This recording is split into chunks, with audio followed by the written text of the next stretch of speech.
হস্তমৈথুন এবং স্বপ্নদোষ এই দুইটির ভিতরে আসলে কি কোনো পার্থক্য আছে কিনা, এই দুইটির ভিতরে কোনটি আপনার বিবাহিত জীবনে বিরূপ প্রতিক্রিয়া ফেলবে এবং সাহায্যের জন্য আপনি কারো কাছে যেতে পারবেন না, এই বিষয় নিয়ে আজকে আমাদের ভিডিও। আমরা সকলেই জানি যে আমাদের অপোজিট যে লিঙ্গ, স্ত্রী লিঙ্গ, তাদের ক্ষেত্রে প্রতি মাসে মাসিকের মতো একটা ঘটনা ঘটে। ঠিক একইভাবে কিন্তু ছেলেদের ক্ষেত্রে স্বপ্নদোষটাকে বলা হয় মেল মেনস্ট্রুয়েশন, অর্থাৎ পুরুষের মাসিক। এখানে একটা বিষয় আপনাদের জানা থাকা দরকার যে স্বাভাবিকভাবে যদি সপ্তাহে 2 বার মাসে 5 থেকে 7 বার স্বপ্নদোষ হয়, সেটা কিন্তু সম্পূর্ণরূপে স্বাভাবিক, যেটা আপনার শরীরে তৈরি হওয়া অতিরিক্ত যে বীর্য আছে এটা বের হয়ে যাচ্ছে। কিন্তু হস্তমৈথুনের ক্ষেত্রে বিষয়টি কিন্তু এমন নয়, এটাকে আপনি জোরপূর্বক আপনার শরীর থেকে এক্সপেল করছেন। এবং তার থেকেও বড় ভয়ঙ্কর বিষয় হচ্ছে এই হস্তমৈথুনের সময় আপনি যে জাতীয়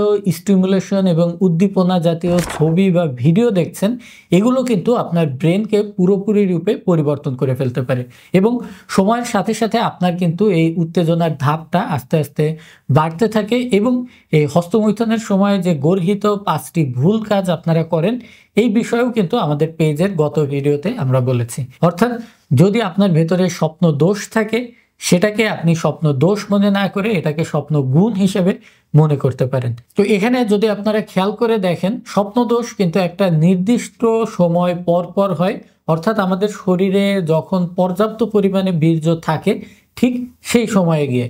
কিন্তু আপনি যদি একদিনে একাধিকবার 3 বার 4 বার করে হস্তমৈথুন করেন, সেক্ষেত্রে একটা শুক্রাণু তৈরি হতে যে 70 থেকে 76 দিন পর্যন্ত সময় লাগে, এই সময়টা কিন্তু কখনোই আমাদের শরীর রিকভার করে উঠতে পারে না। এবং এর জন্য যে পরিমাণ খনিজ, মিনারেলস, ভিটামিনস এই জাতীয় জিনিসগুলোর প্রয়োজন হয়, সেগুলোও কিন্তু আমাদের শরীর থেকে ঘাটতির খাতাতে চলে যায়। হস্তমৈথুনের ক্ষেত্রে আপনি অবশ্যই চেষ্টা করবেন এটা থেকে যতটা সম্ভব দূরত্ব বজিয়ে রাখার।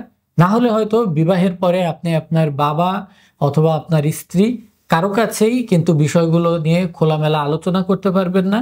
দোস্ত বন্ধুদের কাছে হাসির পাত্র হবেন, এমনকি কোন ডাক্তারের কাছে গেলে আপনি সঠিক চিকিৎসা পাবেন এটা শোনার জন্যও কিন্তু আপনি দ্বিধাদ্বন্দ্ব এবং লজ্জাতে ভুগতে থাকবেন। আল্লাহ হাফেজ।